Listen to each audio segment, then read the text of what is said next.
Hace unas semanas atrás me tocó sustituir a Eric en la clase de escuela dominical y yo comencé la clase citando al gran filósofo griego Aristóteles, quien dijo algo sumamente profundo. Aristóteles dijo una vez que los peces no pueden darse cuenta de que están mojados. No sé si alguna vez usted ha pensado en eso, pero los peces no pueden darse cuenta de que están mojados. Por el hecho de vivir bajo el agua, ellos no tienen ni idea de lo que significa estar seco. De hecho, cuando un pez está seco es porque ya se murió. Bueno, a los creyentes puede ocurrirnos algo muy parecido a la hora de interactuar con la cultura en la que nosotros vivimos. Nosotros podemos estar tan acostumbrados a ciertos aspectos de nuestra cultura que ni siquiera nos demos cuenta que tales cosas son contrarias al evangelio que nosotros profesamos creer. Podemos estar mojados y no darnos cuenta. Hace un tiempo me enteré que en Jarabacoa, creo que hay un grupo de personas que preparan a los misioneros que vienen al país para que conozcan un poco nuestra cultura y así puedan ministrar más eficazmente entre nosotros. Y según tengo entendido, una de las cosas que se enseñaba en ese curso de dominicanología es que a nosotros los dominicanos no nos gustan los espacios vacíos. Nosotros siempre tratamos de llenar los huecos. Usted va a una oficina pública donde hay varias ventanillas y en vez de ver a un grupo de personas perfectamente alineadas una detrás de la otra, lo que uno ve es un montón de gente delante, apeloñugados ahí frente a la ventanilla tratando de hablar con la persona que está del otro lado. O sea, definitivamente a nosotros los dominicanos no nos gustan los espacios vacíos. Y eso mismo pasa en el tránsito. Eso mismo pasa en el tránsito, donde debe haber 2 carriles de ida, 2 carriles de venida. Nosotros los dominicanos somos muy ingeniosos, creamos 3, 4 carriles de venida y eso al final produce un caos que perjudica a todo el mundo. Ahora la pregunta es, mis amados hermanos, ¿cómo se supone que un creyente debe comportarse en ese tipo de cosas? ¿Como dominicano o como cristiano? ¿Cómo debemos comportarnos? Queridos hermanos, antes que dominicanos, nosotros somos cristianos.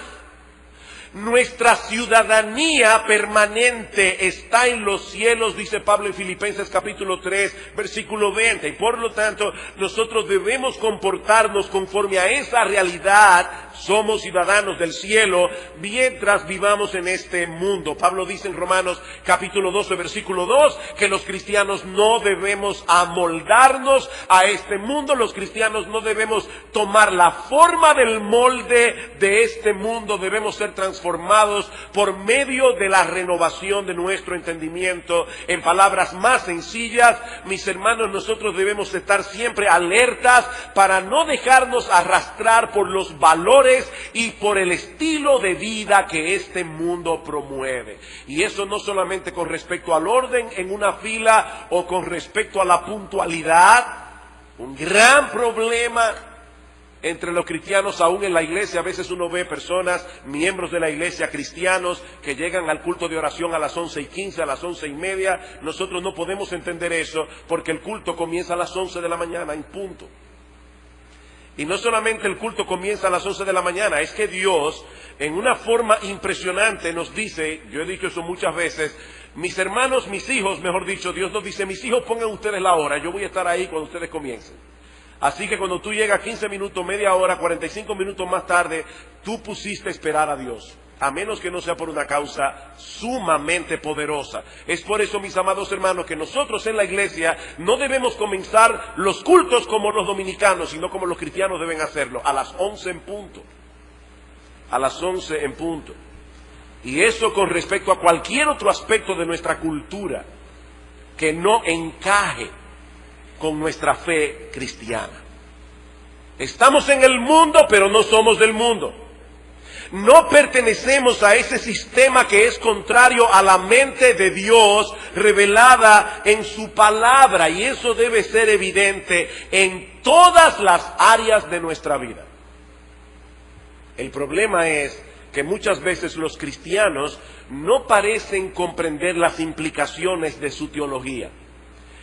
En otras palabras, hay muchos cristianos que no saben unir los puntos entre las doctrinas que creen y la forma como viven. Y consecuentemente muchas veces se comportan como si no fueran cristianos. Cuando yo era niño, me encantaba hacer esos dibujos que aparecían en algunas revistas donde uno iba siguiendo una secuencia de números, del 1 al 2, del 2 al 3, del 3 al 4, y a medida que uno iba uniendo los puntos, milagrosamente, sorprendentemente, iba saliendo un dibujo en la página que uno no podía prever al principio. Bueno, hay creyentes que no saben seguir esa secuencia numérica y el dibujo que sale no parece cristiano. No parece cristiano. Eso era lo que estaba sucediendo en la iglesia de Corinto, a la que Pablo envió la carta que comenzamos a estudiar hace unas semanas atrás. Estos creyentes estaban siendo fuertemente influenciados por los rasgos más predominantes de su cultura y eso estaba produciendo muchos problemas en la iglesia. No solo estaban divididos internamente, como hemos visto ya en los estudios anteriores, sino que también estaban tolerando pecados groseros dentro de la membresía. Y eso es lo que vamos a ver en la mañana de hoy en 1 Corintios capítulo 5. Yo les ruego por favor que lean conmigo 1 Corintios capítulo 5 versículos 1 al 13. Dice así la palabra de Dios: de cierto se oye que hay entre vosotros fornicación, y tal fornicación cual ni aún se nombra entre los gentiles, tanto que alguno tiene la mujer de su padre. Y vosotros estáis envanecidos, ¿no debierais más bien haberos lamentado para que fuese quitado de en medio de vosotros el que cometió tal acción? Ciertamente yo como ausente en cuerpo, pero presente en espíritu, ya como presente he juzgado al que tal cosa ha hecho. En el nombre de nuestro Señor Jesucristo, reunidos vosotros y mi espíritu, con el poder de nuestro Señor Jesucristo, el tal sea entregado a Satanás para destrucción de la carne, a fin de que su espíritu sea salvo en el día del Señor Jesús. ¿No es buena vuestra jactancia? ¿No sabéis que un poco de levadura leuda toda la masa? Limpiaos pues de la vieja levadura, para que seáis nueva masa, sin levadura como sois, porque Cristo, nuestra Pascua, ya fue sacrificada por nosotros. Así que celebremos la fiesta, no con la vieja levadura, ni con la levadura de malicia y de maldad, sino con panes sin levadura de sinceridad y de verdad. Os he escrito por carta que no os juntéis con los fornicarios, no absolutamente con los fornicarios de este mundo, o con los avaros, o con los ladrones, o con los idólatras, pues en tal caso os sería necesario salir del mundo. Más bien os escribí que no os juntéis con ninguno que llamándose hermano fuere fornicario, o avaro, o idólatra, o maldiciente, o borracho, o ladrón. Con el tal ni aún comáis. Porque ¿qué razón tendría yo para juzgar a los que están fuera? ¿No juzgáis vosotros a los que están dentro? Porque a los que están fuera Dios juzgará. Quitad pues a este perverso de entre vosotros. Yo le decía la semana pasada que una de las ventajas que tiene el predicar un libro de la Biblia expositivamente, es decir, ir a través del libro versículo por versículo, es que eso nos obliga a predicar de esos pasajes que resultan bien incómodos para exponer un domingo en la mañana en una iglesia. Y este es uno de esos pasajes. Mis hermanos, dice 2 Timoteo, capítulo 3, 2 Timoteo capítulo 3, versículo 16, que toda la Escritura es inspirada por Dios. Y precisamente porque toda la Escritura es inspirada por Dios, toda la Escritura es útil. Es útil para enseñar, para corregir, para redarguir, para instruir en justicia. Y el apóstol Pablo dice a los ancianos de Éfeso: yo estoy limpio de la sangre de todos, porque no he rehuido anunciaros todo el consejo de Dios. Hay algunos pasajes de la Biblia que, créannos, a los pastores y predicadores nos gustaría huir de ellos y no tener que predicarlos.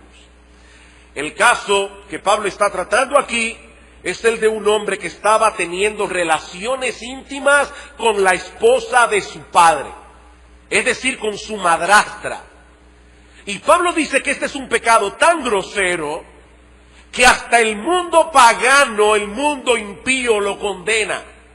Pablo dice, de cierto se oye que hay entre vosotros fornicación, y tal fornicación cual ni aún se nombra entre los gentiles. Hasta los impíos condenan ese pecado. Y noten, mis amados hermanos, que por la forma como Pablo está hablando allí, él no se está refiriendo a un individuo que había caído en pecado y se había arrepentido de su pecado. No, esta persona estaba todavía viviendo ese patrón de vida. Pablo dice aquí, al final, tanto que alguno tiene la mujer de su padre, todavía. No olviden, hermanos, que en el mundo grecorromano del primer siglo no existía el internet. O sea, no fue que a Pablo le mandaron una nota por correo electrónico y le dijeron, Pablo, esto está pasando en Corinto. Fue que le mandaron una carta que duró meses en llegar a la mano de Pablo. Luego Pablo respondió y duró meses para llegar la respuesta. Y ese individuo todavía estaba en ese pecado. Y para colmo de males, los hermanos de Corinto no habían tomado ninguna acción disciplinaria contra él. Versículo 2. ¿Y vosotros estáis envanecidos? ¿No debierais más bien haberos lamentado para que fuese quitado de en medio de vosotros el que cometió tal acción? Nosotros no sabemos con exactitud cuál era el argumento de la iglesia en Corinto para permanecer indiferente ante el pecado de este hombre. Algunos comentaristas comienzan a tratar de imaginar qué podía haber estado pensando la iglesia en Corinto y sobre todo los líderes en Corinto para tolerar un pecado tan grosero en medio de ellos. Y dicen, bueno, puede ser que algunos de ellos hayan llevado hasta un extremo la doctrina de la salvación por gracia. Somos salvos por gracia, no somos salvos por obras, así que no importa cómo vivamos. No estamos bajo la ley, estamos bajo la gracia. Vamos a pecar para que la gracia abunde. Y Pablo dice, no, de ninguna manera, de ninguna manera. Ahora, la razón real por la que estos hermanos en Corinto no habían tomado ninguna acción disciplinaria contra este hombre inmoral, independientemente de los argumentos que ellos daban, era la jactancia, la arrogancia. Vean el versículo 2 otra vez. Y vosotros estáis envanecidos, versículo 6, no es buena vuestra jactancia. Por supuesto, si hubiésemos podido tomar el túnel del tiempo y llegar al primer siglo y preguntar a los líderes de la iglesia, ¿por qué ustedes no han puesto en disciplina a esa persona que profesa ser cristiana, que rehúsa arrepentirse de su pecado, que vive sumido en un pecado de inmoralidad? Probablemente hubieran respondido algo muy similar a lo que argumentan muchos líderes cristianos en el día de hoy, en cuyas iglesias ya no se practica la disciplina. Hay muchas iglesias en el día de hoy que no practican la disciplina eclesiástica. ¿Saben por qué? Bueno, ellos piensan algo como esto: esta persona necesita más que nunca que le reafirmemos nuestro amor. ¿No sería una falta de misericordia tratar este asunto delante de toda la iglesia y luego sacar a esta persona de la membresía? Por otra parte, ¿no estaríamos actuando con arrogancia como si nosotros fuéramos superiores a él? Y la verdad es que eso suena lógico. Suena lógico. Y no solamente lógico, eso parece estar más acorde con el amor y la humildad que deben caracterizar a los cristianos, ¿no es así? El único problema es que ya Dios dijo claramente en su palabra lo que debía hacerse con una persona así. En Mateo capítulo 18, versículo 15 en adelante, el Señor Jesucristo dice, si tu hermano peca, y algunos manuscritos no tienen el contra ti, si tu hermano peca, ve y repréndele estando tú y él solo. Si te oye, has ganado a tu hermano, ya eso no tiene que pasar de ahí. Si no te oyere, ve con 2 o 3 y amonéstalo de nuevo, para que en boca de 2 o 3 testigos conste toda palabra. Si no los oye, entonces dilo a la iglesia. Y si no oye a la iglesia, tenle por gentil y publicano. En otras palabras, si no oye a la iglesia, trátalo como una persona que no conoce a Dios, no importa lo que Él diga. Queridos hermanos, cuando nosotros decidimos echar a un lado la disciplina eclesiástica, no estamos siendo más humildes ni más misericordiosos, estamos siendo arrogantes. Porque estamos diciendo sin palabras que nosotros somos más sabios y más misericordiosos que Dios. O sea, Dios dice, esto es lo que ustedes deben hacer. Y nosotros decimos, yo tengo una mejor idea que tú, Señor. Además, definitivamente, Dios, parece que a ti te falta un poco de misericordia. Déjame ayudarte. ¿Cómo yo voy a hacer una cosa así, Dios, en medio de la iglesia? Déjame ayudarte un poquito, Señor. Puede haber una jactancia, puede haber una arrogancia mayor que esa. Y miren, hermanos, eso es lo mismo que ocurre muchas veces con los padres en la crianza de los hijos. Esto es exactamente lo que ocurre muchas veces con los padres en la crianza de los hijos. La Biblia habla claramente del tipo de disciplina que los padres deben aplicar a sus hijos desobedientes. No hay que saber hebreo, no hay que saber teología, no hay que saber griego para entender lo que la palabra de Dios enseña al respecto. Dice en Proverbios capítulo 22, versículo 15, la necedad está ligada al corazón del muchacho, mas la vara de la corrección la alejará de él. Y una vez más en Proverbios 23:13, no rehúses corregir al muchacho, porque si lo castigas con vara, no morirá. Lo castigarás con vara y librarás su alma del Seol. Por supuesto, mis hermanos, eso no significa que nosotros debemos descargar nuestra ira sobre nuestros hijos y pegarles sin compasión. No, también hay un proverbio que dice, Proverbio 19:18, castiga a tu hijo en tanto que hay esperanza, mas no se apresure tu alma para destruirlo. Hay algunos padres que dicen estar disciplinando a sus hijos, cuando en realidad están volcando sobre ellos su frustración como padres. Comentando acerca de este texto, dice George Lawson, los padres no deberían infligir castigos innecesarios sobre sus hijos, ni consentir que su ira se mezcle con el deber de disciplinarlos. Esos padres que utilizan la vara con enojo, necesitan una vara para sus propias espaldas.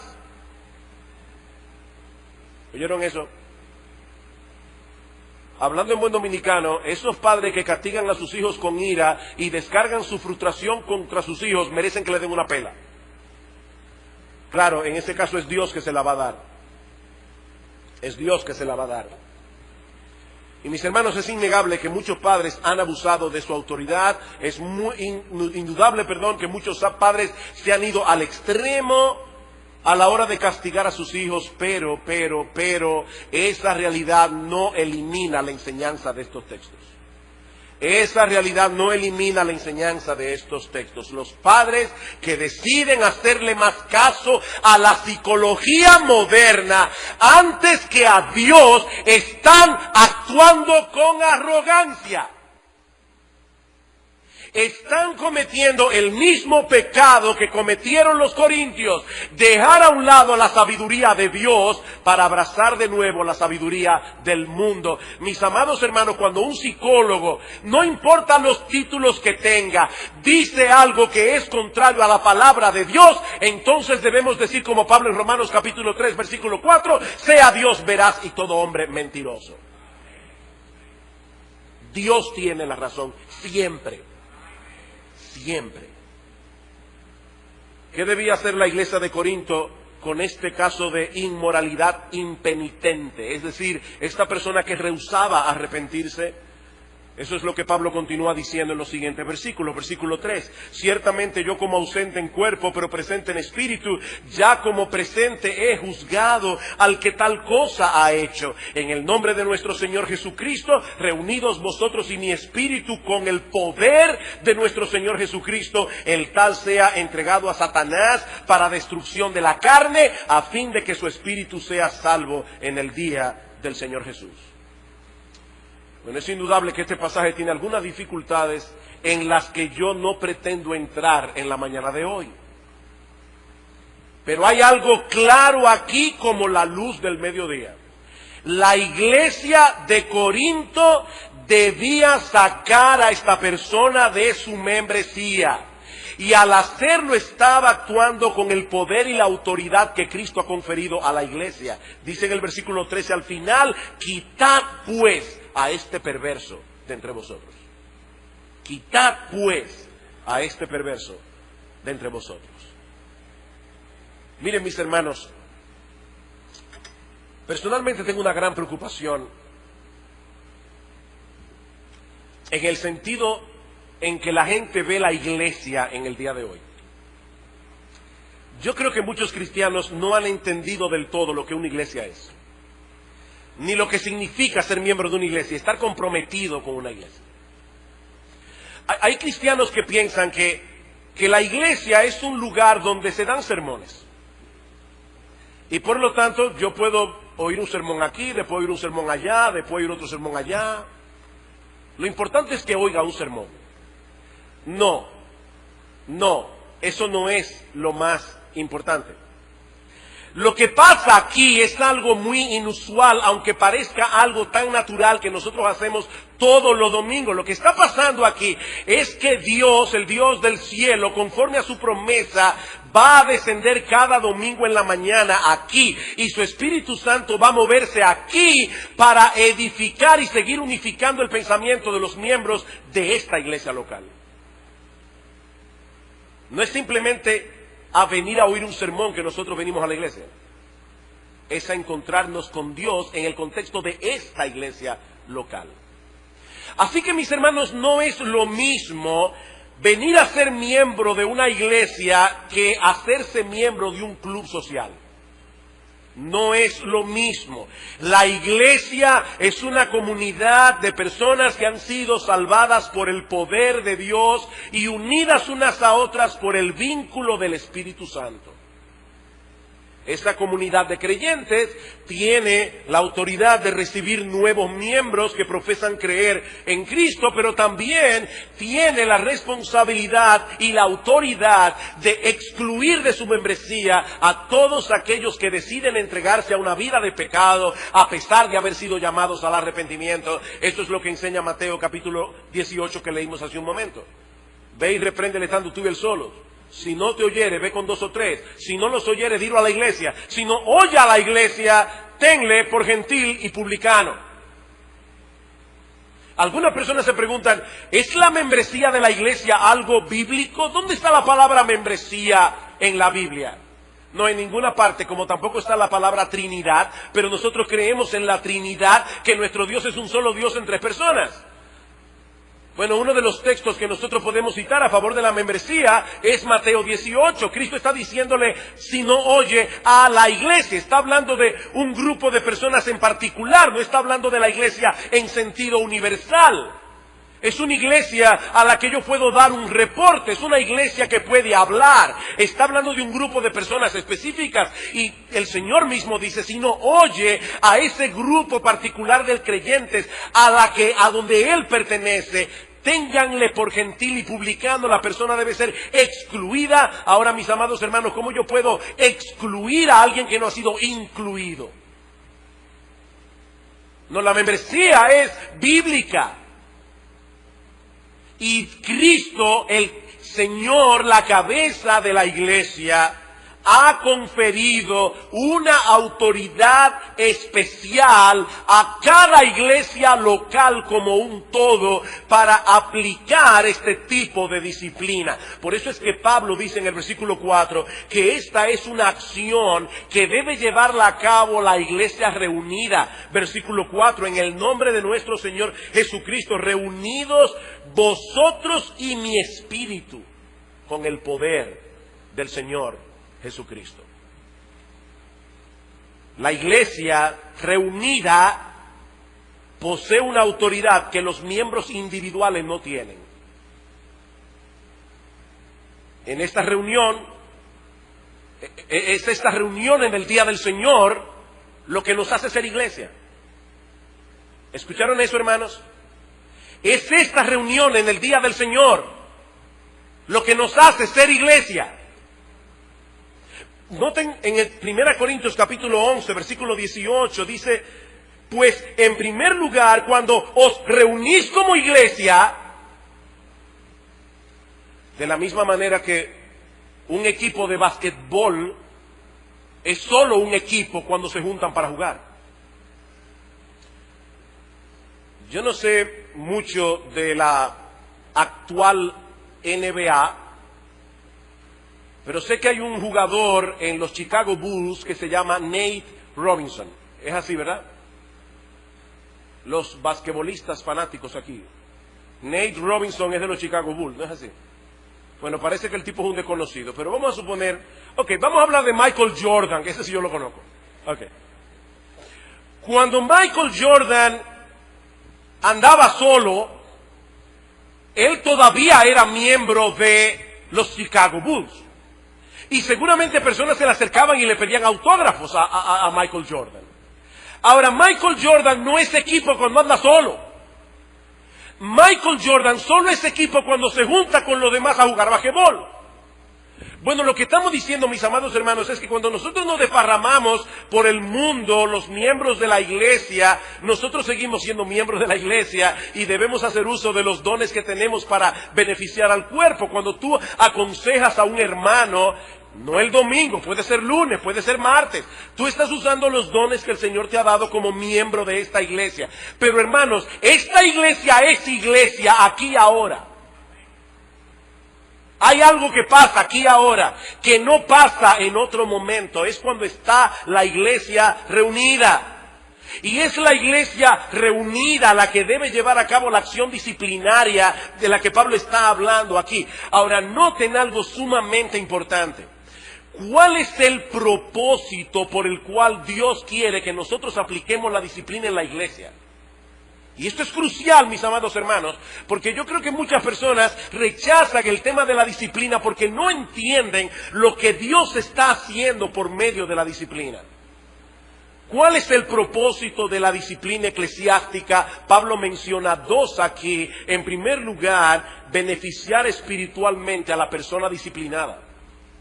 Beneficiar espiritualmente a la persona disciplinada en el nombre de nuestro Señor Jesucristo, reunidos vosotros y mi espíritu con el poder de nuestro Señor Jesucristo, el tal sea entregado a Satanás para destrucción de la carne, a fin de que su espíritu sea salvo en el día del Señor Jesús.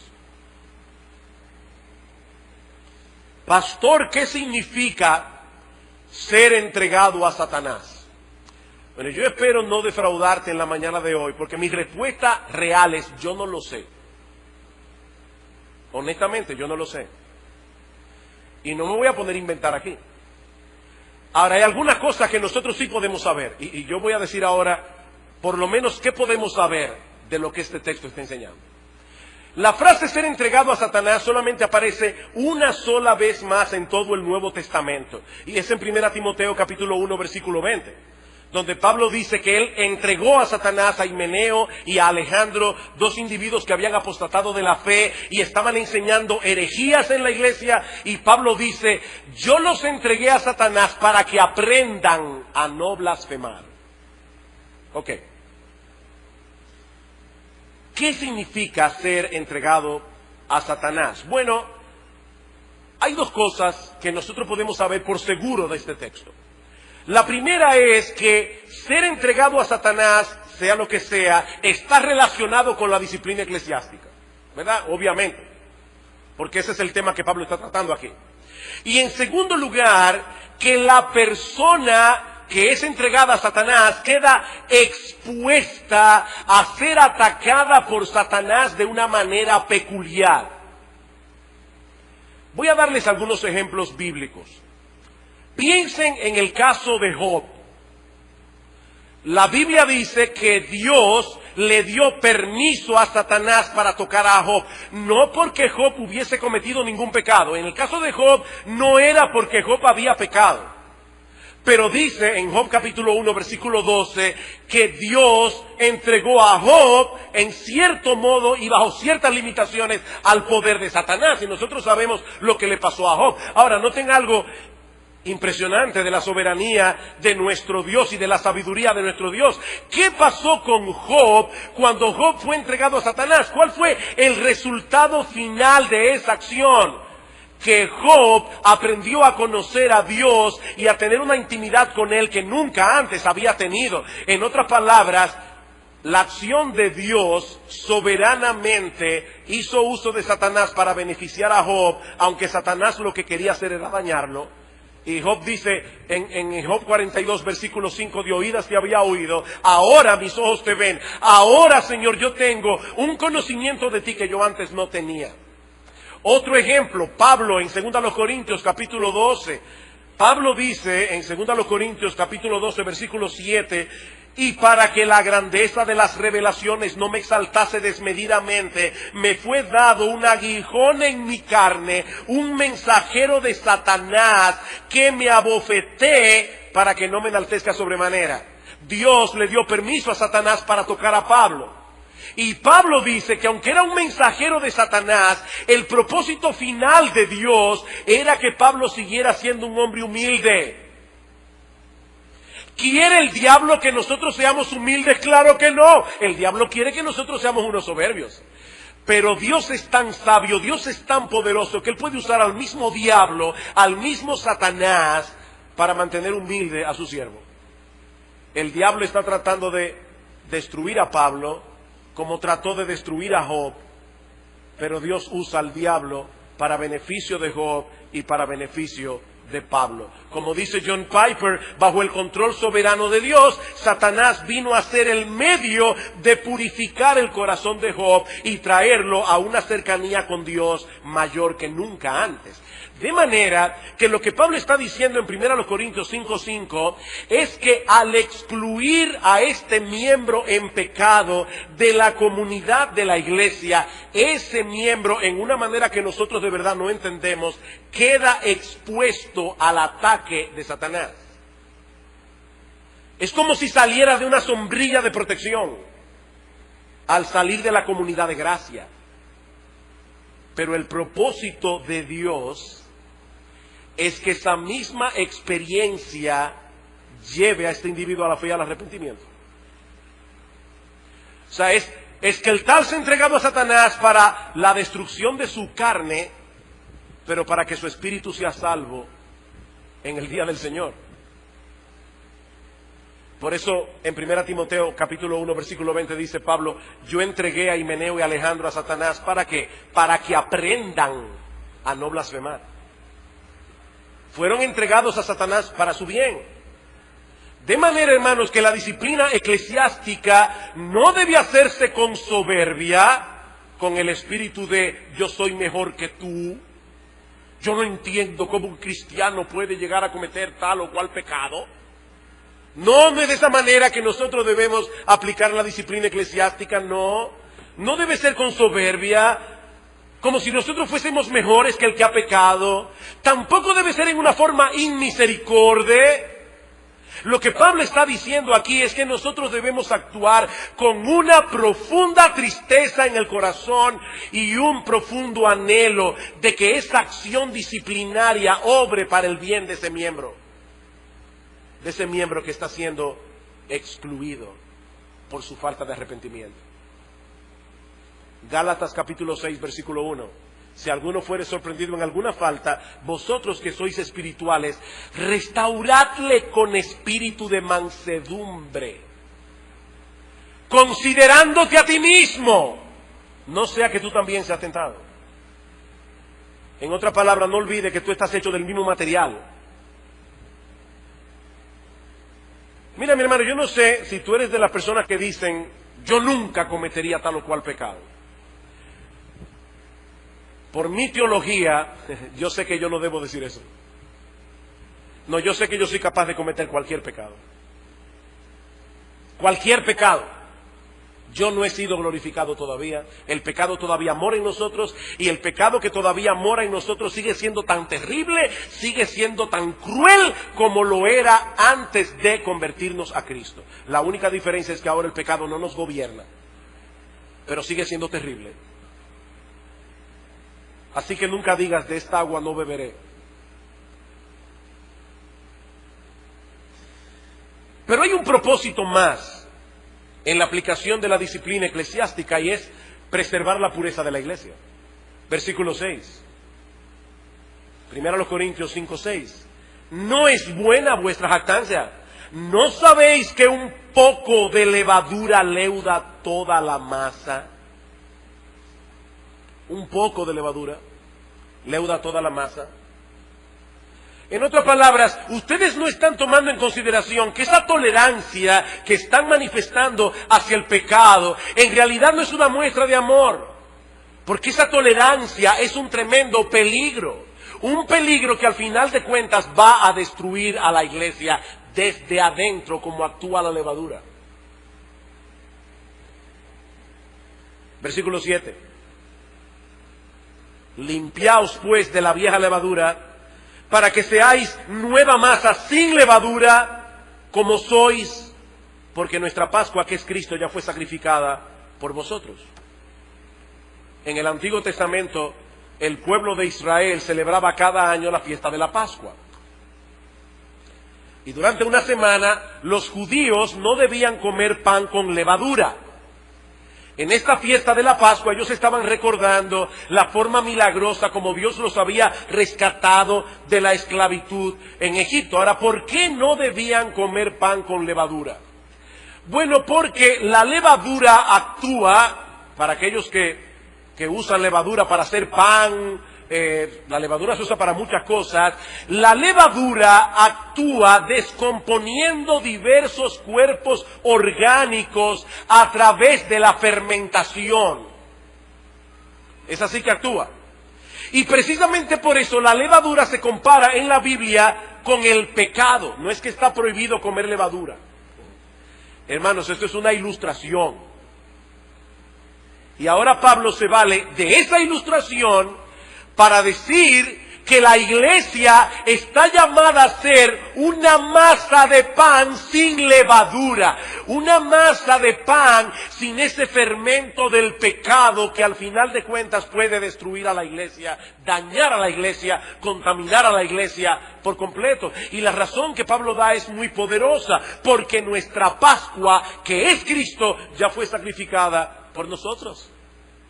O sea, lo que sucedió en tiempo de Moisés, cuando Dios rescató al pueblo de Israel de la esclavitud en Egipto, no fue más que una figura de eso, del gran rescate que Dios haría a nuestro favor a través del sacrificio del verdadero Cordero Pascual, nuestro Señor Jesucristo. Él murió en la cruz del Calvario para librarnos de la esclavitud del pecado, no solamente de la condenación del pecado.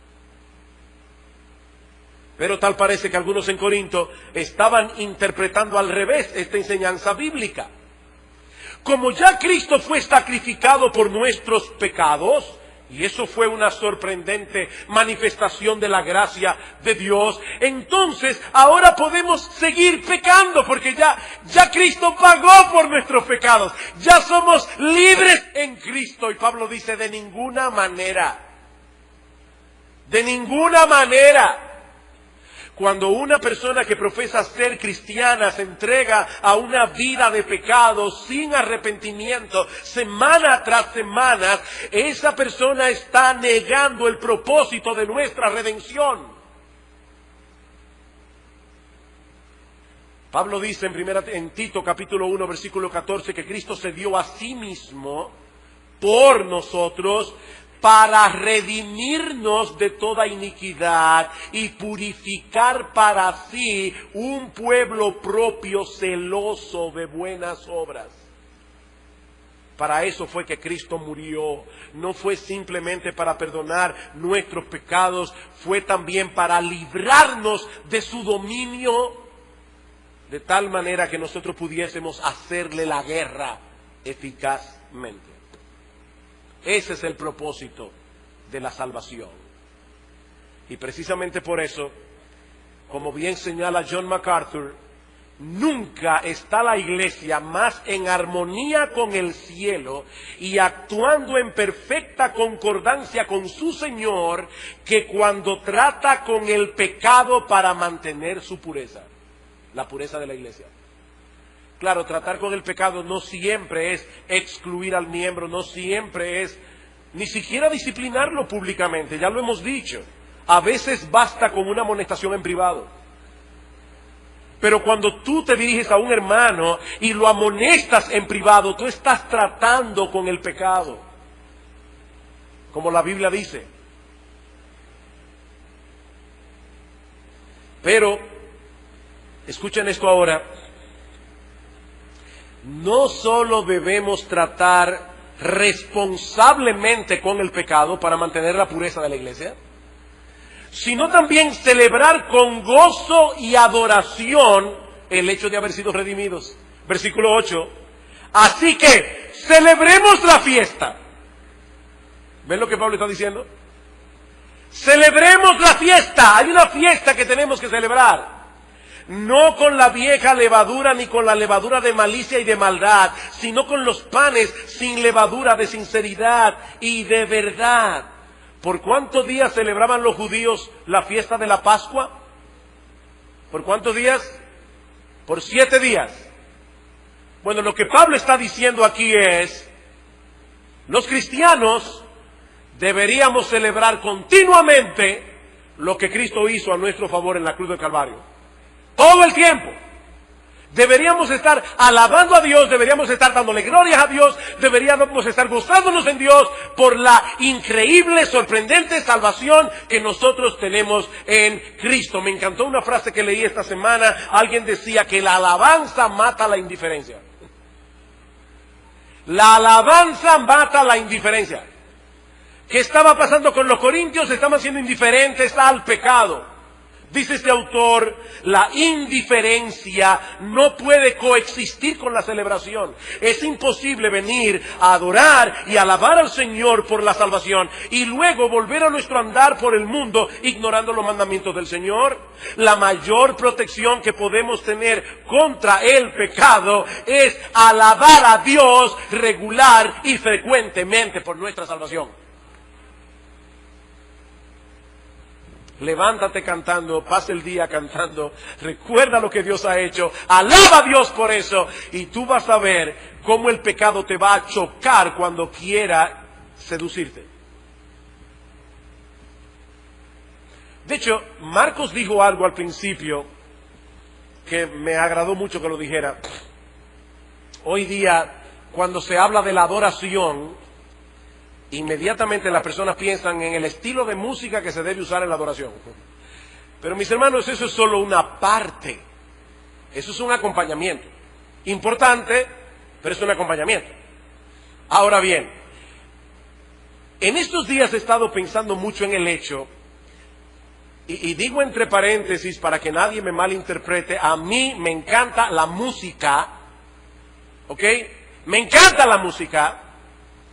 Pero he estado pensando que nosotros los cristianos que vivimos en el siglo XX y XXI podemos estar tan acostumbrados al acompañamiento musical que se nos haga sumamente difícil cantar a Dios sin instrumentos. ¿Cuál es el problema que eso tiene? Bueno, algunas iglesias no tienen cómo comprar instrumentos o no tienen en su membresía músicos. ¿Qué van a hacer? Alabar a Dios y alabarlo con gozo. Pero más que eso, puede ser que la mayoría aquí no toque ningún instrumento musical. Así que cuando tú le cantas al Señor, Tú no tienes una guitarra, tú no tienes nada con qué alabar al Señor o con qué acompañar tu alabanza al Señor. ¿Qué debes hacer? Alábalo como quiera. Alábalo como quiera. Hermanos, no debemos hacernos adictos a la música.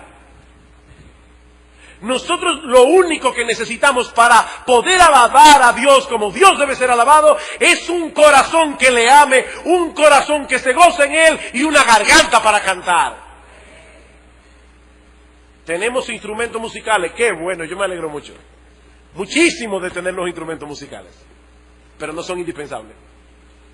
No son indispensables. Celebra tu salvación, mi amado hermano. Ay, pastor, es que mire, yo canto tan mal.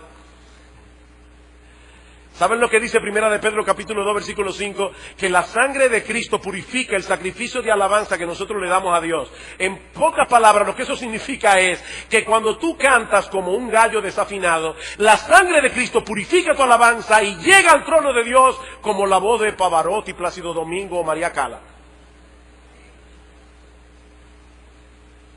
Así que canta.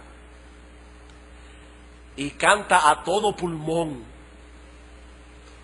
Me llama la atención que en Apocalipsis siempre dice, cantaban a gran voz. Búsquenlo en Apocalipsis.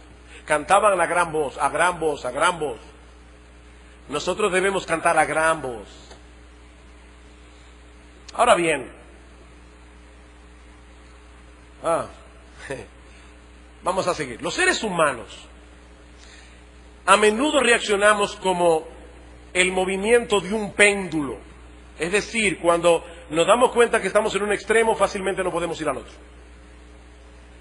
Y es por eso que Pablo ve necesario hacer una aclaración ahora, a partir del versículo 9.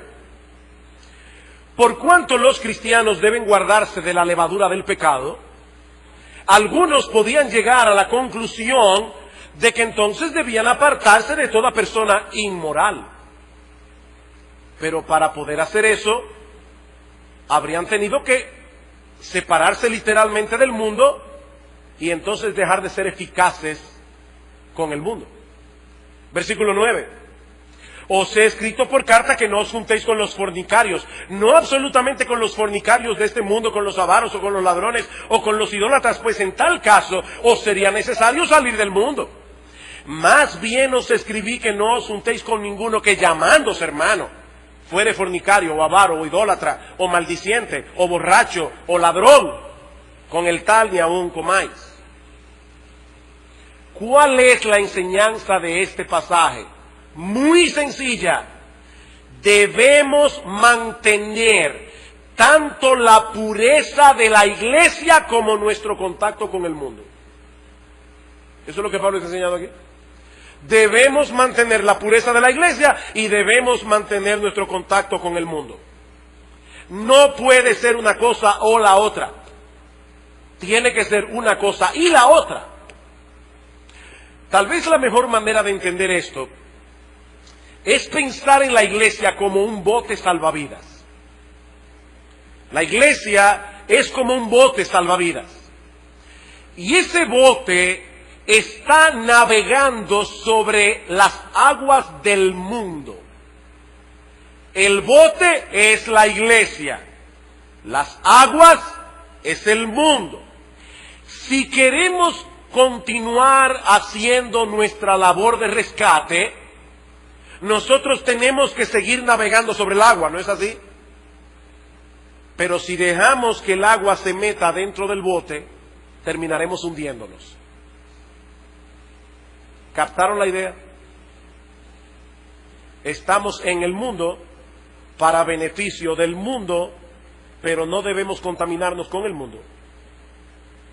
Estamos en el mundo para beneficio del mundo, pero no debemos contaminarnos con el mundo. Cristo dice en Mateo capítulo 5, versículo 13, vosotros sois la sal de la tierra, vosotros sois la luz del mundo. Cuando tú regreses a tu casa, tal vez en la comida haya aguacate. Si hay aguacate, el aguacate no se va a salar porque tú tengas el salero en la mesa. Tienes que echarle sal al aguacate. Si esa sal no entra en contacto con la superficie del aguacate, es muy probable que tu aguacate salga desabrido. Bueno, nosotros somos la sal de la tierra. Nosotros no podemos salar a control remoto. Tenemos que mantener el contacto con el mundo. Lamentablemente, mis amados hermanos, muchas veces los cristianos no siempre han sabido mantener ese balance. Y en el caso de los creyentes en Corinto, la tentación de aislarse completamente era muy fuerte. Mira, mi hermano, si a ti te parece difícil mantener tu testimonio cristiano en Santo Domingo, tú no tienes ni idea de lo que era mantener el testimonio cristiano en Corinto. Esta ciudad era famosa por su depravación, a tal punto que en el griego clásico se acuñó la palabra corintizarse, es decir, comportarse como un Corinto, para hablar de personas que eran abiertamente depravadas e inmorales. A ese nivel llegó el pecado en Corinto. De hecho, no olviden que algunos de los miembros habían salido de ese estilo de vida. Dice en 1 Corintios capítulo 6 versículo 9, ¿no sabéis que los injustos no heredarán el reino de Dios? No erréis, ni los fornicarios, ni los idólatras, ni los adúlteros, ni los afeminados, ni los que se echan con varones, ni los ladrones, ni los avaros, ni los borrachos, ni los maldicientes, ni los estafadores heredarán el reino de Dios.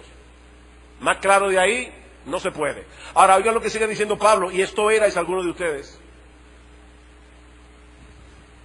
Esto erais algunos de ustedes, mas ya habéis sido santificados, ya habéis sido justificados, ya habéis sido lavados en el nombre del Señor Jesús y por el Espíritu de nuestro Dios.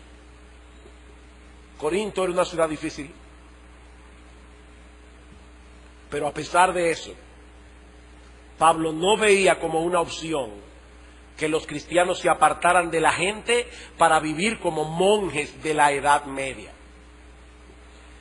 Y por favor, hermanos, que nadie piense aquí que los evangélicos no tenemos ese problema, porque nosotros no tenemos órdenes monásticas, ni entre nosotros hay monjes y monjas evangélicos.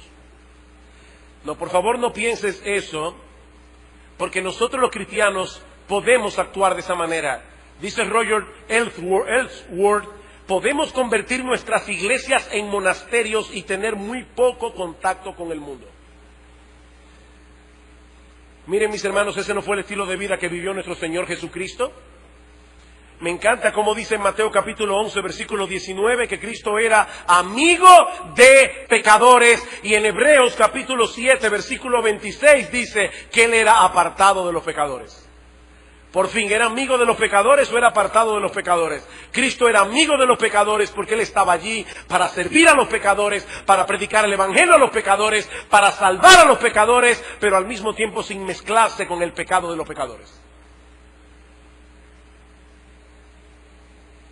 Por eso Cristo dice en Juan 17, 14, Señor, yo te ruego que los guardes del mundo, no que los saques del mundo.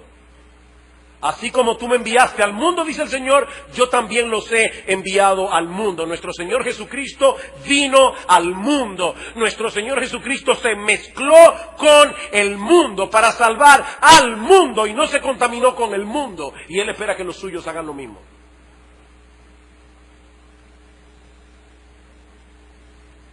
El mundo sigue representando un peligro real para los cristianos. Y uno de esos peligros consiste en acostumbrarnos de tal manera al estilo de vida pagano que vemos a nuestro alrededor, que poco a poco comencemos a insensibilizarnos, poco a poco comencemos a perder nuestro coraje moral. De repente las cosas que antes nos escandalizaban ya no nos molestan tanto.